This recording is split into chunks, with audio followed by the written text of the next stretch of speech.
Hello and welcome to episode 181 of Level Up Your Career with APMG.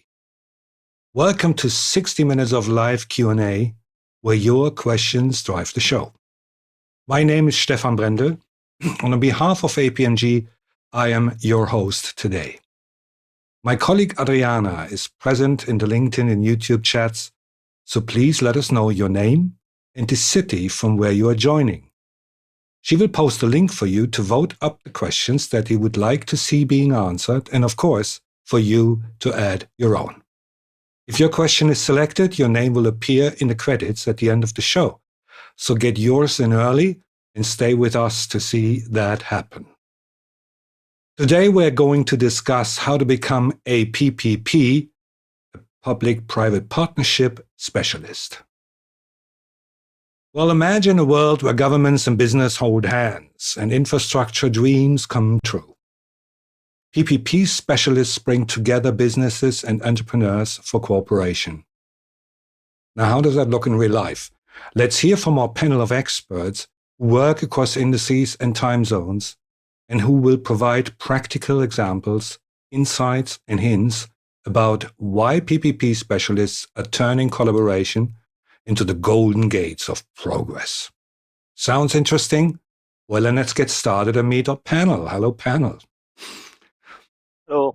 Abhaya Agarwal is a partner at Ernst & Young in India, where he focuses on strategy and transactions. Instrumental in developing marquee infrastructure projects across many countries, Abhaya has worked at the very heart of successful public-private partnerships. He's joining us from Delhi today. Welcome back to Level Up, Abhaya. Thank you, Stephan. And thanks for joining us. Just one correction. I'm just retired as partner. So I'm a freelancer and I am also working with ENY as advisor. All right. Okay. So, thanks for making me smarter. Thanks, Abhaya. Also on our panel is Nyananso Ekanem. He has 20 years professional experience across public, private, and development sectors and a good understanding of strategy and governance for business and government. Nyananso's work experience includes working in water infrastructure development, and he's a contract manager for the federal government of Nigeria's regulatory agency for public-private partnerships. Nyananso holds a Bachelor of Engineering, an MSc, and an MBA, and he's joining us from Port Harcourt in Nigeria. Welcome to the panel, Nyananso. Thank you very much, Stephan. It's good to be back here, and I look forward to a very interesting and engaging session with everyone. Thank you. You're welcome. Completing our small but powerful panel today is Kruger, the CEO and lead trainer at PPP Training Online, who have helped more than 500 practitioners achieve their CP3P qualification. Having worked with the World Bank, UK Prosperity Fund, and many of the regional development banks, Andre helps his clients navigate the world of PPPs. He's joining us from Nairobi today. Welcome back, Andre. Good day, Stephan. Thank you very much for the introduction. We look forward to a productive session today. So yes, weather is nice. Thank you. We will do. And today's question master is my dear colleague, Charlotte Miller, who joins us from Reading in the UK. Welcome, Charlotte, and may we have a first question, please? Certainly can, Stephan. Hello, everybody, and welcome to today's episode on public-private partnerships. Our first question for today is from Jeff in London. Jeff asks, where would the panel suggest I start in starting my public-private partnership career? Okay, where would the panel suggest to start? What a good question to begin with. So let's hear from Andre first and then from Abhaya. Thank you, Stephan. So very interesting. In previous sessions, I would have said you start with the foundation course of the Certified PPP Professional program. But these days, I tend to advise our clients that they first do the, what can I call it, the in-house, in-country training, understanding their own I'm in Kenya right now, so for Kenyan candidates, we would recommend you do the basic course available in Kenya, getting to know the Act, getting to know the relevant regulations in Kenya. And once you have done that, typically it's a 1-2 day course. Once you have done that, it is so much more informative to move into the more formal Certified PPP Professional program. So that would be my advice. All right. Thanks for your advice, Yeah, Andre. And let's hear from Abhaya then. I think my advice would be that first of all, see where this PPP career, where you are and where you are going, and what is your objective of learning PPP. So if you have some hands-on experience as well ongoing with learning, that is even better. And in terms of PPP learning, I think APMG course and the preliminary course is the best to start with, and it will give you a lot of base, it will give you a lot of science about PPP, and start reading on the web, start reading on the project, successful, failed project, etc. So develop your overall interest. All right. Thanks, Abhaya. And Nyananso, what's your view? Yeah. So where do you start? Start where you are. So I think the world has changed significantly. So you don't have to travel thousands of miles to get capacity improvement. So you can start where you are, either starting with reading books available to you, or going online to read books, join online training courses that are free. APMG has a few introductory courses you can start with, but also if you want to get to the professional level of CP3P, meaning the Certified PPP Professional, then you can join that online as well. And so there are the in-person courses you can start with, but there are the online ones that are available to you and where you are. So I would say start where you are. Just start. Thank you. Thanks, Nyananso. I would just like to add that for the CP3P qualification that APMG is offering, we expect a lot from a trainer. So when you're on that course, you can be sure that those people who train you actually have proven experience, they have proven their knowledge and everything. So just wanted to add that. Charlotte, I think we have some very active live viewers today. Do we have live questions? We do. We have a couple of live questions already, Stephan. The first one is from Tozin, and it's slightly related to the first question. They ask, as a lawyer, what courses does one take to be a public-private partnership specialist? Are the courses internationally recognized, say, for job applications in other countries? All right. So I think Andrew will start off with this, and I'll leave it to Andre to say how much it is recognized. Yeah. Let's start with that part of the question. The Certified PPP Professional is indeed internationally accredited and worthwhile to pursue. We've, for example, in our training company, we've had guys from specifically an engineer from the DRC, Democratic Republic of the Congo, and this guy was working in South Africa and wanted to go to Brazil. And one of the requirements the Brazilian company had is that, listen, complete your CP3P. You're a well-experienced engineer, and we will gladly accept you. So yes, firstly, internationally recognized and some practical example. Maybe as a lawyer, what I would recommend, and we've got 2 lawyers in our group of trainers in our business, is start with the country that you work in. Read the act, read the policy, read the regulations, and become very familiar with those. Speak to the lawyer in the PPP unit, those type of approaches. I would typically recommend. And then there's also some good material available within the World Bank Group, also on their website, specifically going to the PPP component of the World Bank website. Thank you. Okay, thanks, Andre. Good advice here. And Nyananso, please. Okay, so as a lawyer, you already have a very good background, and so that's a positive for you. It's a plus. That means you have a good understanding of laws and regulations and also contracts, because you see a lot of that in PPP. However, to be a PPP specialist, you need to go through the entire process of understanding how PPPs work, starting with, for instance, I would recommend the foundation level of CP3P, because that gives you a broader view of the entire PPP framework, PPP process, and also understanding how the PPPs are structured. If you want to become a specialist, then you can now move on to the preparation level and maybe execution level. But as a lawyer, you have a good background, and you can start with the foundation level of CP3P that gives you a broader understanding of PPPs. Thank you. Thank you, Nyananso. And as this was a live question, so I want to say hello to all our visitors who are out there and watching us. Hi, Rosemary from Manchester. Great to have you here on the show. And there is Lola from Lagos in Nigeria. Well, Nyananso, there's somebody coming from the country you're in. That's great. Good to have you here. And Caroline from Kenya is here.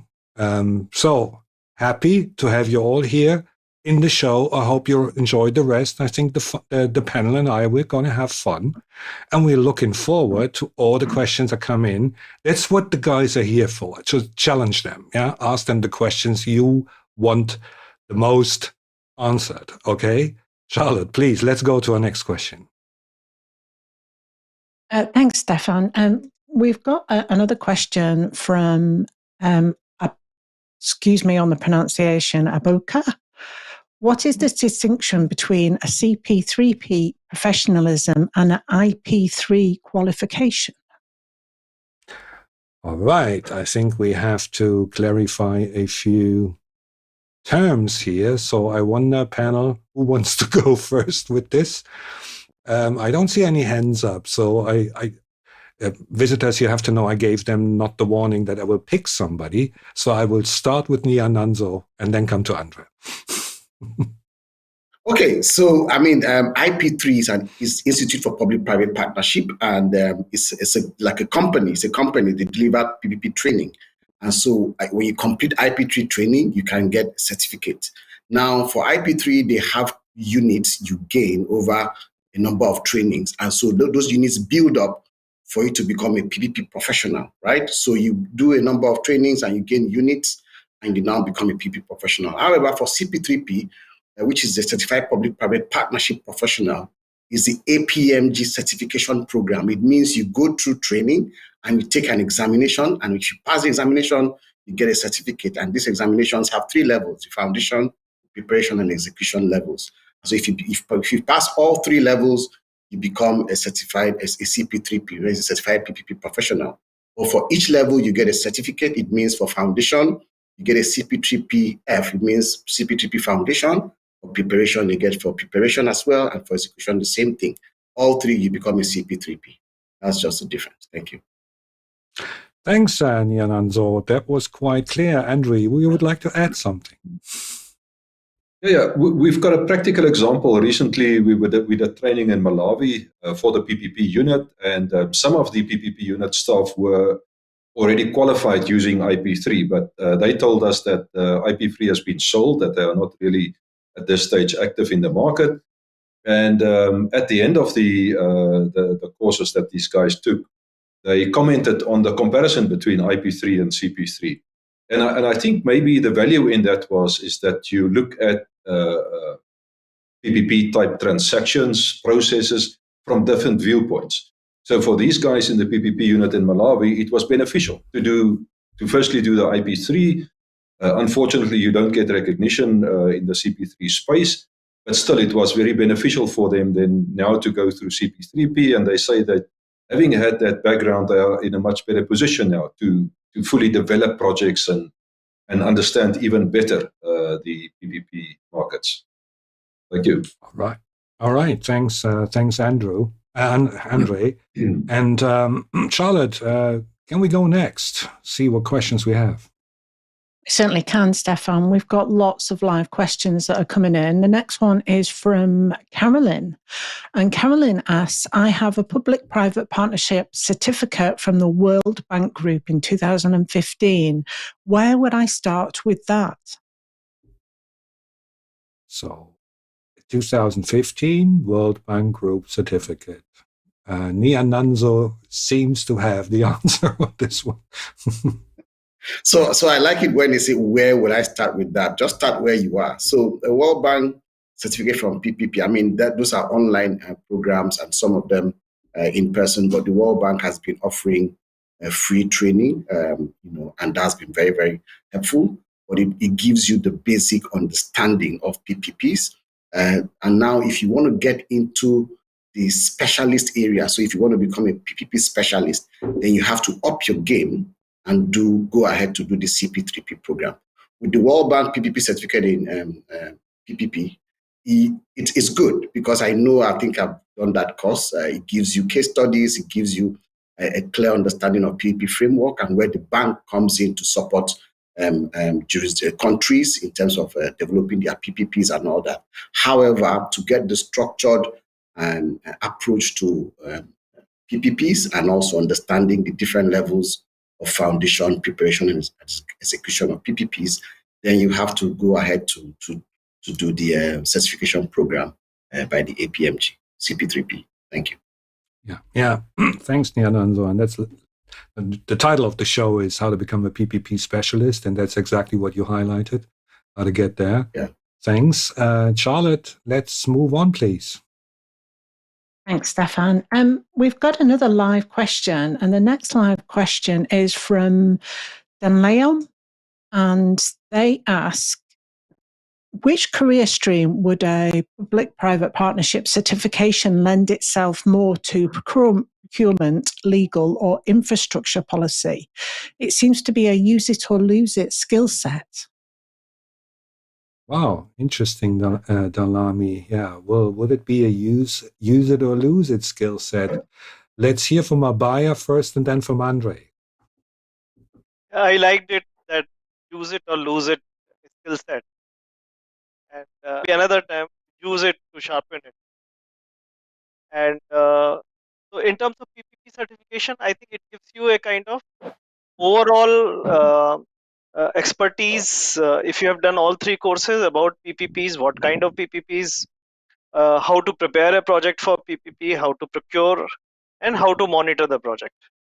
So it takes you to all the three. But if you are a legal expert, then maybe legal or policy would be more interest to you. But if you are a procurement expert, and then procurement is very interesting, including preparation, so you may be interested in that. But overall understanding of PPP across all three, which is very important. Right. Thanks, Abhaya. And let's hear from Andrew. Yes, Abhaya. Just adding to those, that's the beauty of PPPs is the fact that you are working with different sectors, you are working with different disciplines, and it's about the integration of all these disciplines. So interesting also that use it or lose it. I don't actually think so. I think the PPP skill set helps you to understand your fellow legal or finance professional or even environmental professionals. So it's a very interesting play. Some of the disciplines that find it the toughest from our perspective is water scientists that take the course. They normally come to the course and say, "Oh, this is very difficult. We've got no legal, no finance, no procurement background. Will we be able to do it?" And they do it very well. Obviously, very intelligent people. So yeah, it's a nice blending of all these different skill sets that actually make PPPs work. All right. Okay. Thanks for good advice here. And Nyananso, please. Okay. Very interesting question. I like the use it or lose it. But I think I would either say it's update it or lose it, or upgrade it or lose it, because PPP is also very dynamic. Things change in the professional world. So whether it's engineering, whether it's the legal space, with COVID, we had to do a bit of review of how contracts are structured because the experiences from COVID actually changed a few things. So you need to update or lose it, because if you don't update yourself in the PPP space, then you're left behind. However, having a PPP certification you can fit in excellently either within the legal or infrastructure policy space. Because if you go to the vertical aspect of PPPs and you're focusing on legal, then you have a very in-depth understanding of structuring contracts and procurement, how you structure procurement, and also how you look at infrastructure policy. So you can never lose it, because it's all the professional disciplines brought together to deliver value to the public. However, you can use that same skill whether you are a procurement specialist or a legal expert or an infrastructure advisor, anywhere you wish to go. Thank you. Yeah, Danlami, you see, nobody really agrees on that. This is a use it or lose it skill. So at least that's a good outcome here. Charlotte, can we have our next question, please? It certainly can, Stephan. We have another live question, and this live question is from Alex. And Alex asks, would it be recommended to take a project finance course or even an MBA to be a PPP specialist? Okay, Abhaya has already made up his mind, so let's start with Abhaya. So I will recommend that if you can do MBA with specialization in project finance is best, because MBA gives you all the tools, marketing, finance, and then you can specialize in project finance. Project finance is a technical word for usual PPP. The recourse is only on the cash flow of the project rather than the the promoters. So, but in order to do a project finance, you should have all the streams of the finance first, that you can appreciate it better. Hey, thanks, Abhaya. Andre, would you like to agree, disagree, or just add on? Just add on. I think Abhaya dealt with it very, very nicely. So do both. Why choose between them? So we do find that PPP specialists, after having completed the CP3P, in addition, will decide in the area that is of interest to them. So they may, if they are lawyers, they will obviously dive deeper into the legal aspects. If they are finance orientated, they will dive deeper into the project finance space. Or an MBA. Myself did an MBA and then specialized on the project finance. So I'm recommending just do both. Right. Thank you. Nyananso, would you like to agree, disagree, or add on?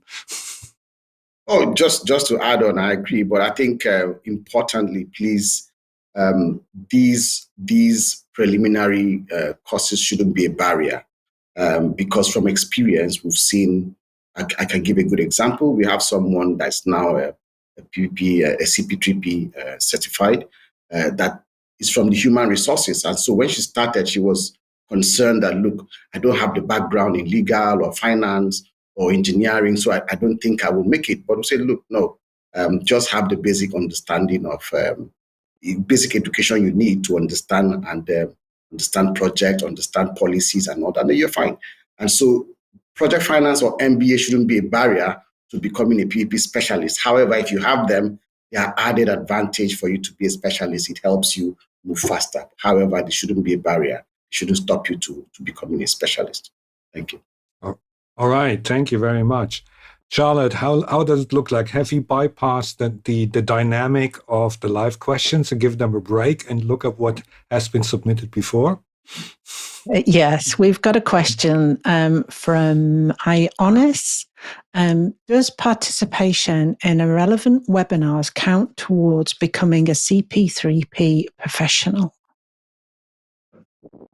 Hey, participation in relevant webinars. Abhaya, I come to you first. I think CP3P, what is my understanding, is purely exam based. Those three levels. However, each webinar, each case study, each participation in different kind of knowledge building exercise is always helpful towards your understanding about PPP, which will help you eventually in becoming a CP3P professional. Thanks, Abhaya. And Nyananso, your view, please. Yeah, point blank answer, no, doesn't. Now, with other courses, other PPP courses, you can gain units. That's what IP3 used to do. You can gain units when you attend some different trainings and courses. However, for CP3P, is specifically you must take an exam and you are assessed based on your score. And if you fail the exam, you don't get the certificate, and you pass the exam, you get the certificate. And so that's the difference between the CP3P and other PPP certification programs. For CP3P, you have to take the exam to become a CP3P professional. Yeah. All right. Okay. That was a good hint. Again, Charlotte, we had so many questions in advance, and now probably coming in live. I don't know, but let's move on. Thanks, Stephan. This is one of our pre-submitted questions from the same person.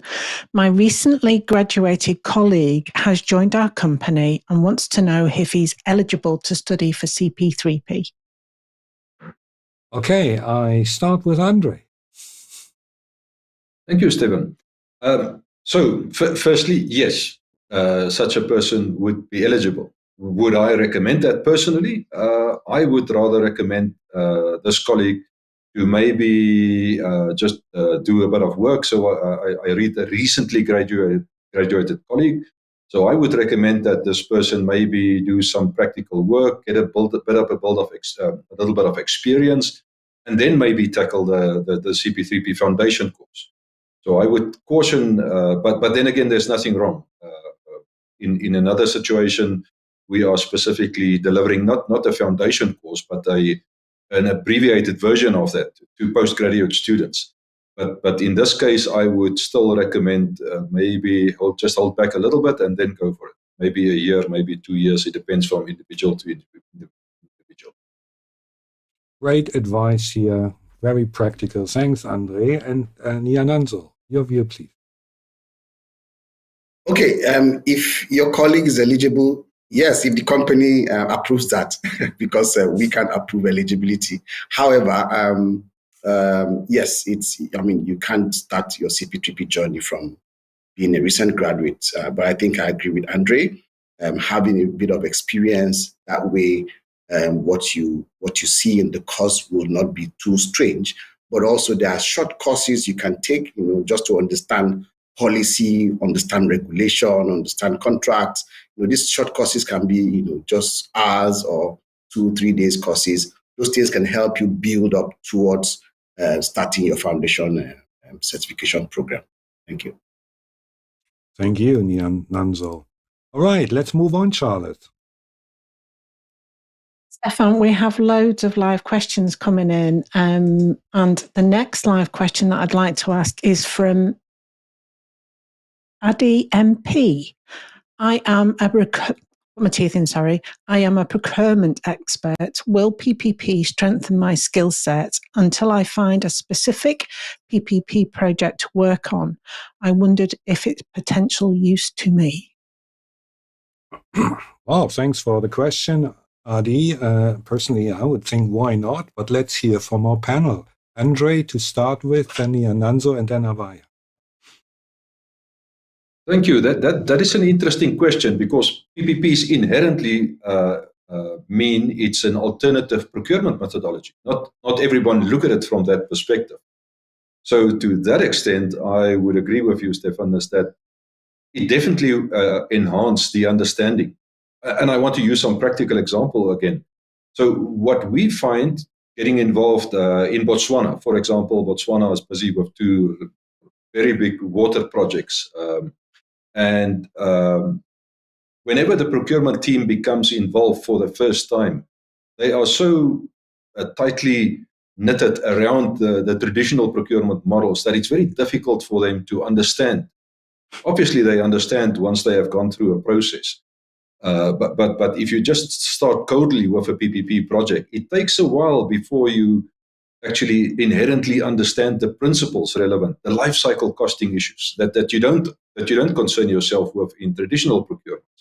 So my short answer is absolutely. It just broadens your whole view of life. And you may know that in certain countries, governments may want to say that, listen, for projects above a certain value, dollar value, euro value, whatever. We want you to consider all projects to be procured above those values, maybe on a PPP basis. So you use the procurement model as a decision-making factor. Thank you. Thank you, Andre. And let's hear next from Nyananso. So as a procurement specialist or a procurement expert, PPP will be quite interesting for you because PPP is all about procurement. So from the project screening stage, where for conventional procurement you look at needs assessment or needs of the project you want to procure, to preparing this project as a procurement expert as well. You know how to prepare your tenders and all that, and also looking at the contract. It will be quite an interesting journey for you to be part of the PPP space.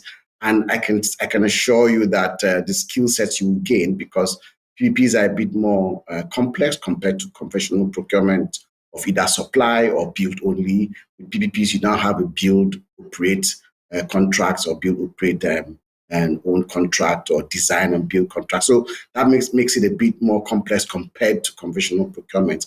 And so for a procurement expert, it will be quite an interesting thing for you to do, to be part of the PPP space. Thank you. Thanks, Nyananso. And Abhaya, what's your view?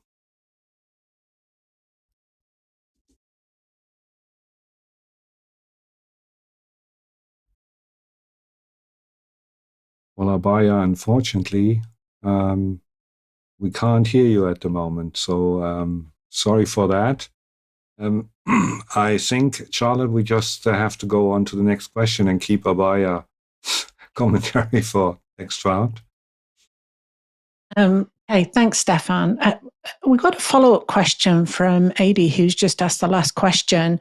They want to know, is PPP exam-based or requires some specific PPP experience? Andre, I think you will shed some light on this, right? Yes. Again, it's a very relevant question, and the short answer is no. That you will be able to read the study material, participate in a training session, and you will be able to pass the course. So it's not based on necessarily having experience. I think it just helps to understand the field. Let's say it's a port project. It will just help you to understand a little bit more about the important issues that's relevant to a port feasibility study. So obviously every sector differs. So it helps to have some background on the sector that you will be working in, or sectors that you will be working in. Yeah, thanks. I think the PPP experience, we request them from trainers, but not from candidates, right? But let's hear from Nyananso. Yes, so very good question. So we've had experience where someone is certified and has passed all 3 levels of foundation, preparation, and execution for CP3P, and they don't have experience. And from our, working with such people, we've seen the gap between having the knowledge but also having the experience. So it's always good to have the experience, but not having experience is not a barrier to passing the examinations. You can actually read and pass, but experience will come in very handy if you want to be a PPP specialist, because your experience will count when you're delivering projects. Thank you. All right, thanks. Well, then let's move on. We have so many reactions and live questions and questions that have been submitted before. Charlotte, let's just move on. Thanks, Stephan. I've not warned the panel about this live question because it's just come in. We've got another question from Dan Lamy. Is the APMG CP3P PPP certification becoming a de facto standard for potential recruitment into PPP roles? Well, I think with although it's an APMG certification, it has some banks backing it up, including the World Bank. But let's hear from our panel. Andre, we start with you.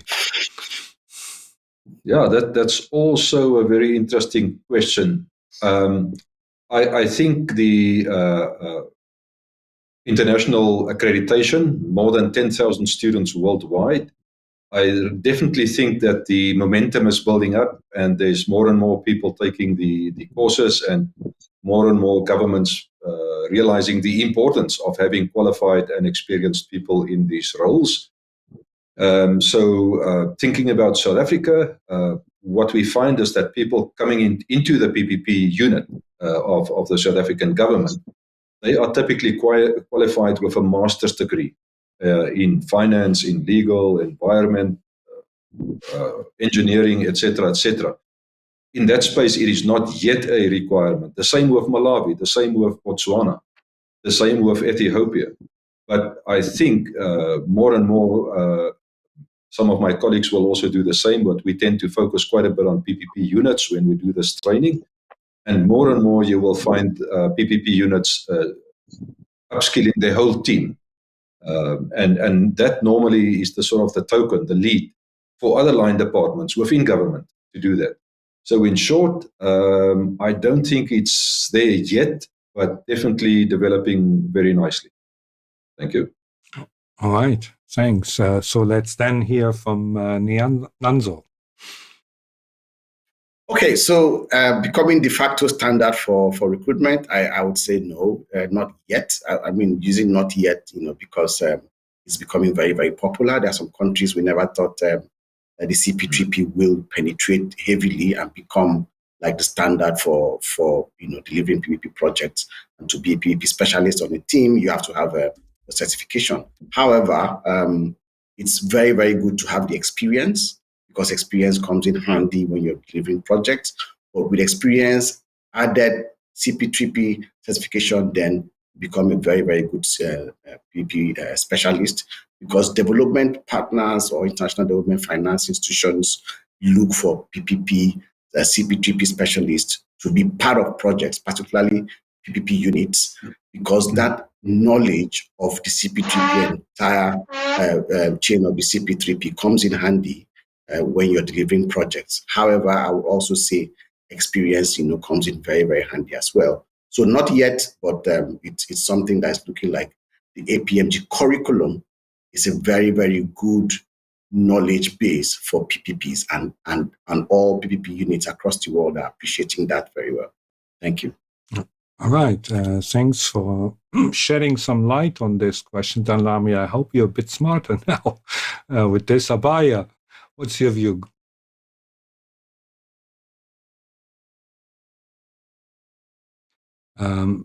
Okay, I think we have to give it another try. While we're fixing this, I would like to have a look and our visitors here. Hello, Abbas from Pakistan, says Muhammad. Hello, great to have you here on the show from Pakistan.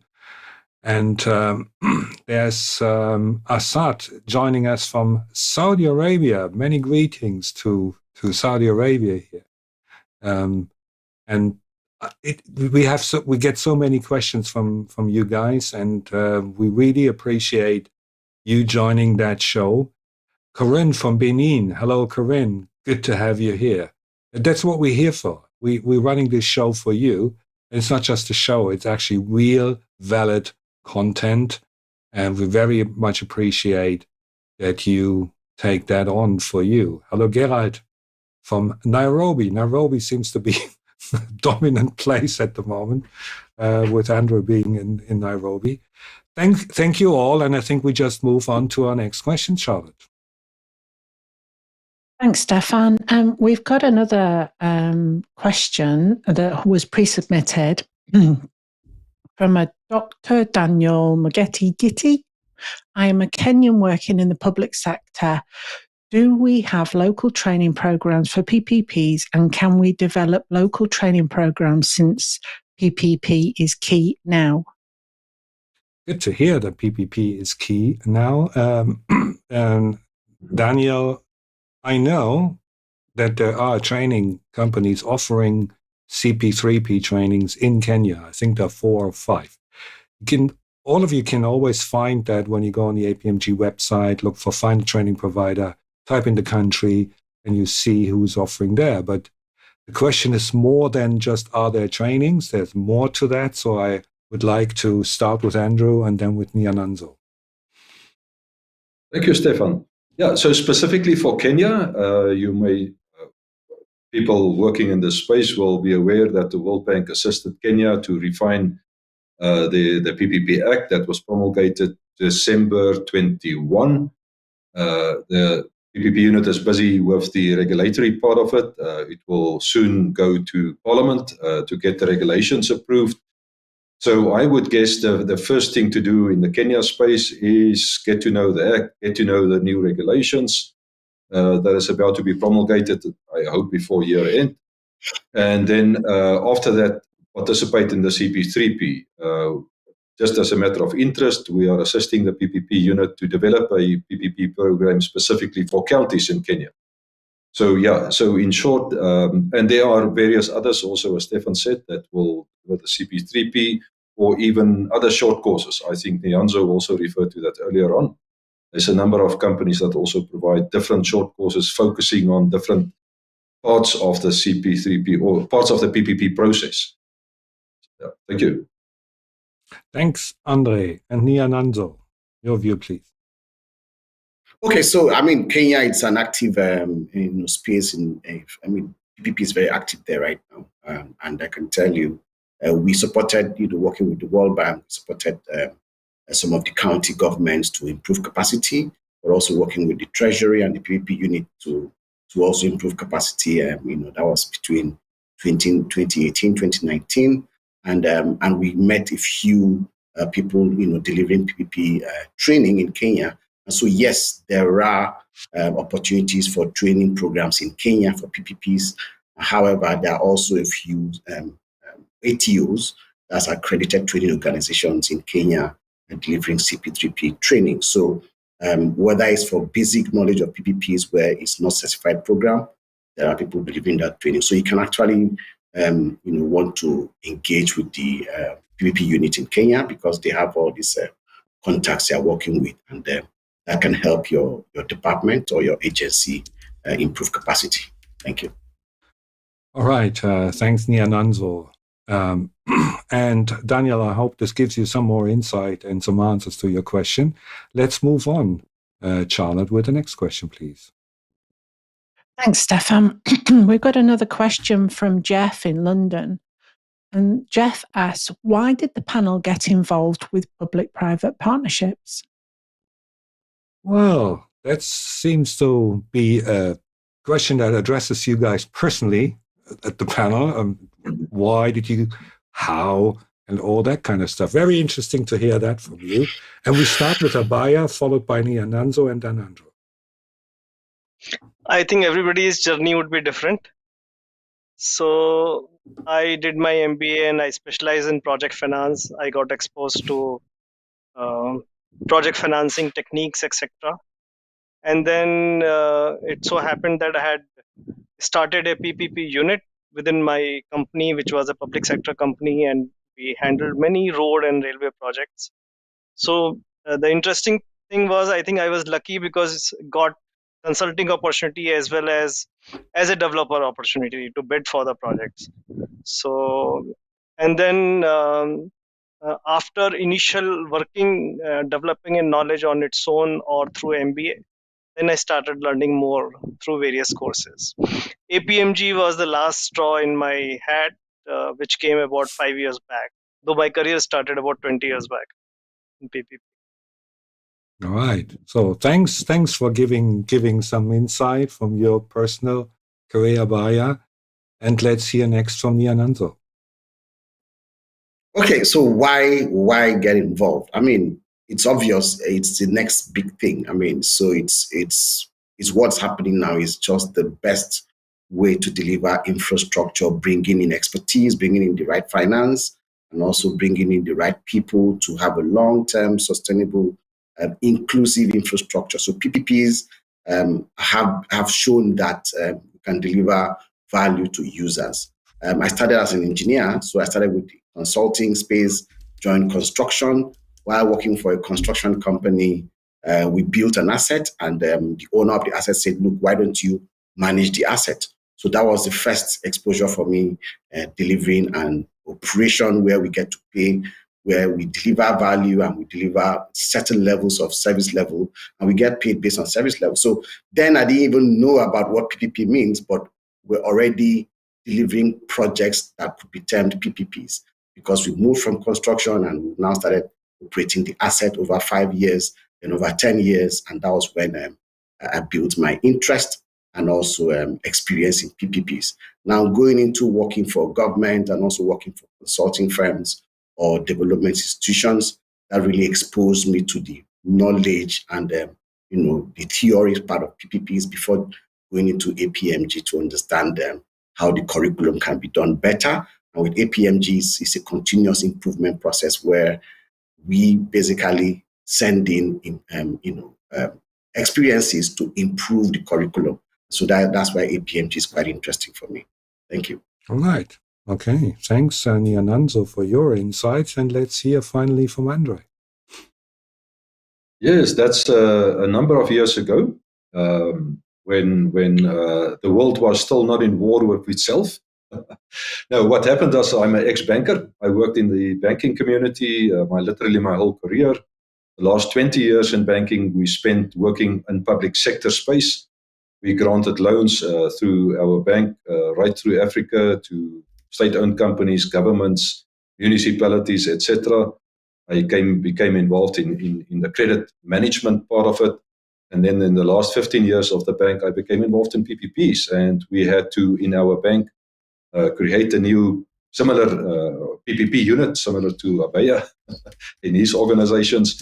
We started becoming involved in PPPs, and it has actually led and just snowballed. Our very first project when I left the bank was to assist the South African PPP unit that has been going for about 20 years. We helped them to design new training courses that have been used also quite widely across the continent. Yeah, so a very nice history, and I think in the next few years we're going to see hundreds of new PPPs, thousands probably in Africa. There are some countries with pipelines of 100 plus projects that are in development. Even here in Kenya, I mean, they've just brought to market 30 dam PPPs, and there's another 70 that they may want to consider. Yeah, a very interesting space. Thank you. I agree. It's a very interesting space, and it's growing.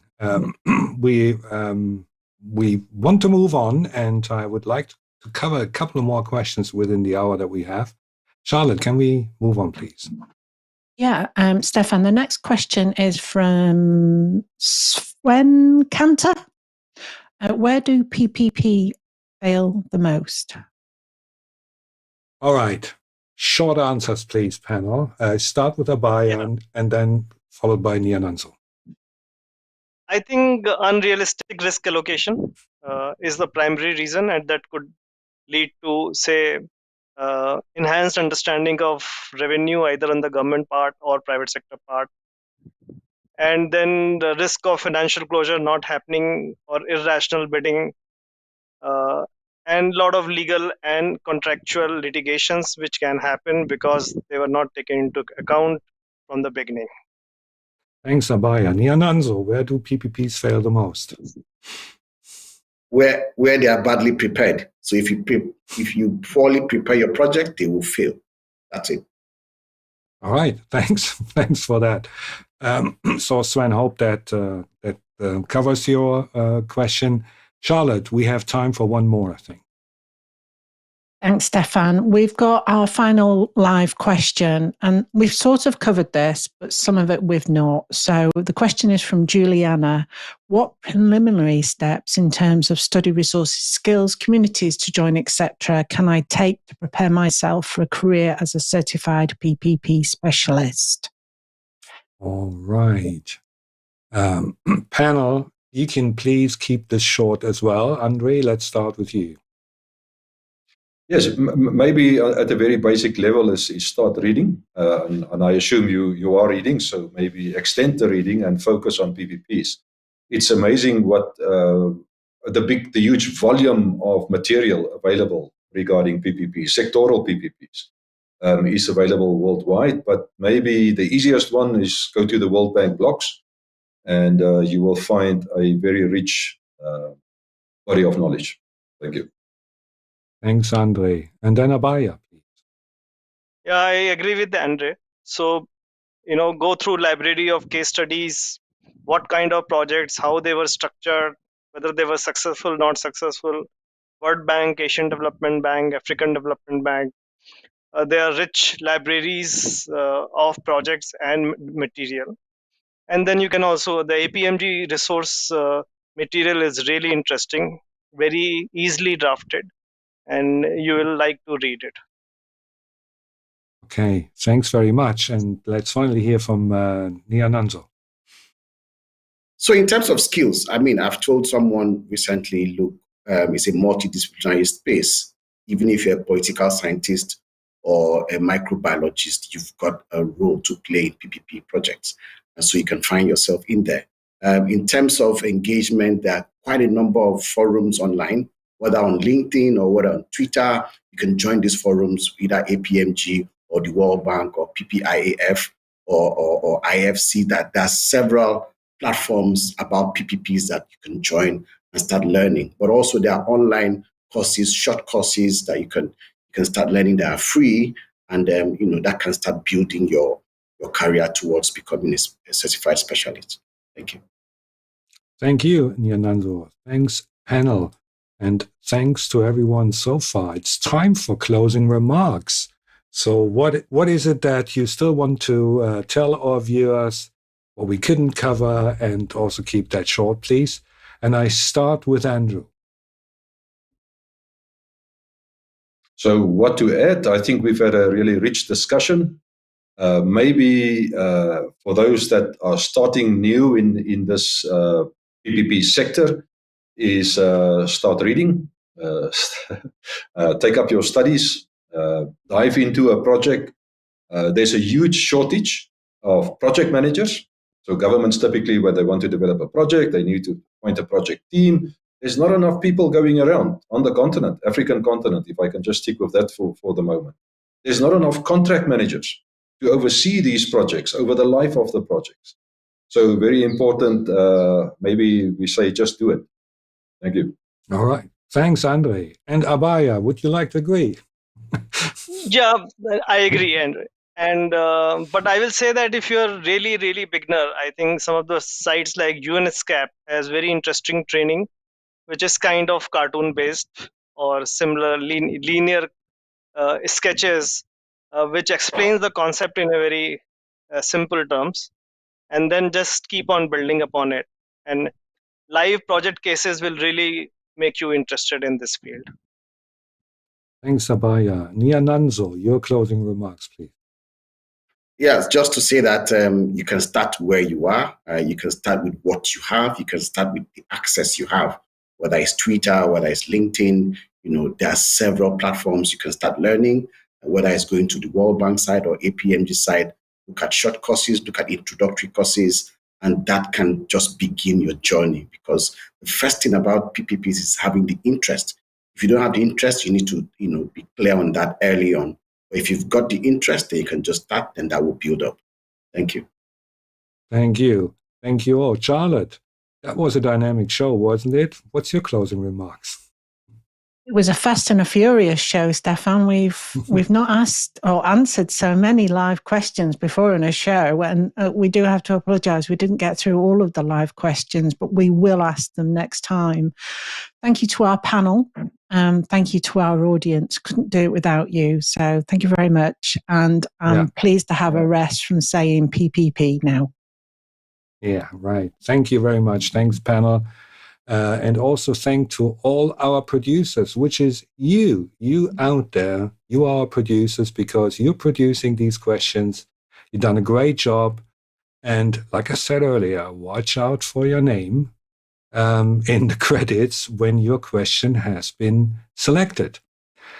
By the way, over on our website, you can search for answers to almost or even more than 2,000 questions in the meantime. It's a comprehensive free resource and it connects you with more than 200 experts from around the world. If video isn't your first choice, you can also listen to the audio versions of the shows on your preferred podcast platform. please take a moment to like, comment, share, and subscribe. It doesn't cost you anything, and it really helps new folks discover our content. On Monday, we will have a short break, so our next show will be on Friday, the 1st September, when we want to shed some light on what it takes to become an agile change agent. On Monday, the 4th September, we will dive a bit deeper into how to become a business relationship manager. And on Friday, the 8th September, we will explore your must-have project management templates. Shows on Friday start at 1400, 2 p.m. Shows on Monday start at 8 a.m. in British summertime. Subscribe to Level Up and we will send you a personal summary of what's coming up and how you can join us here on the panel and level up your career with APMG. Thanks everyone. Have a great day, great weekend, and see you next Friday.